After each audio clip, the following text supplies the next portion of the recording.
Баршаңызға сәлем, менің YouTube каналыма қош келдіңіздер. Бүгінгі сабақта крючок пен спираль тоқып үйренеміз. Сабағымызды бастамас бұрын менің каналыма тіркеліп, қоңыраушаны басуды ұмытпаңыздар.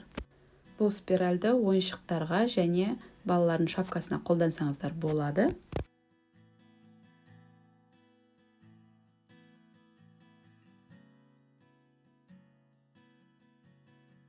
Ең алдымен өздеріңізге қажетті ұзындыққа дейін воздушный петлядан цепочка тоқимыз.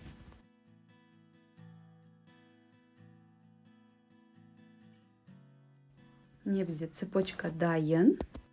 Енді бір ілмекке 3 столбик с накидом тоқимыз. Бірінші тұрған бірінші, екінші ілмекті өткізіп, үшінші ілмекке 3 столбик с накидом тоқимыз.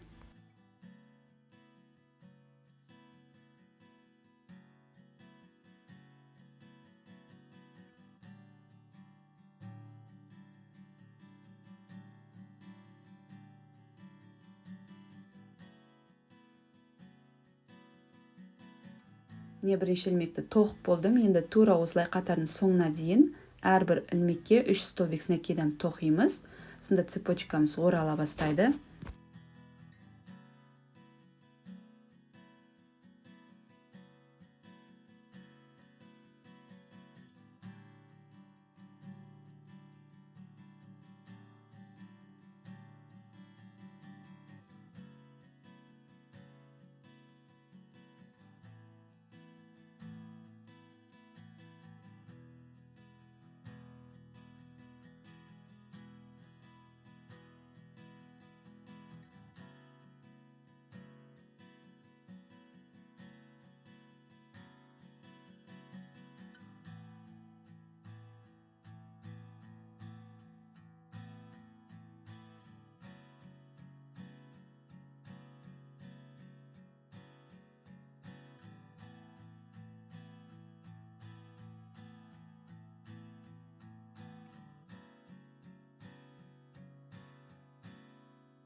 Міне қараңыздар, цепочкамыз жайлап оралып жатыр.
Тоқымамыз аяқталды.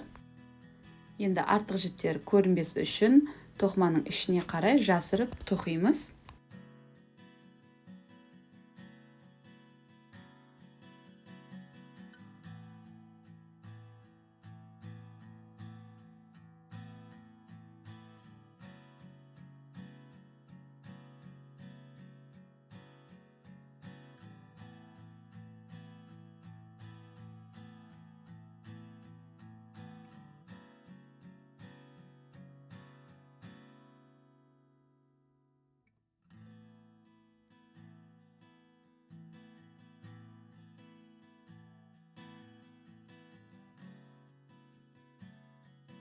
міне біздің тоқымамыз дайын. Кез келген ойыншыққа шаш ретінде және балалардың шапкасын әсемдеуге қолдансаңыздар болады. Егер менің видеом ұнаса, менің каналымды қолдап, менің каналыма тіркеліп, лайк басып және комментарий жазуды ұмытпаңыздар.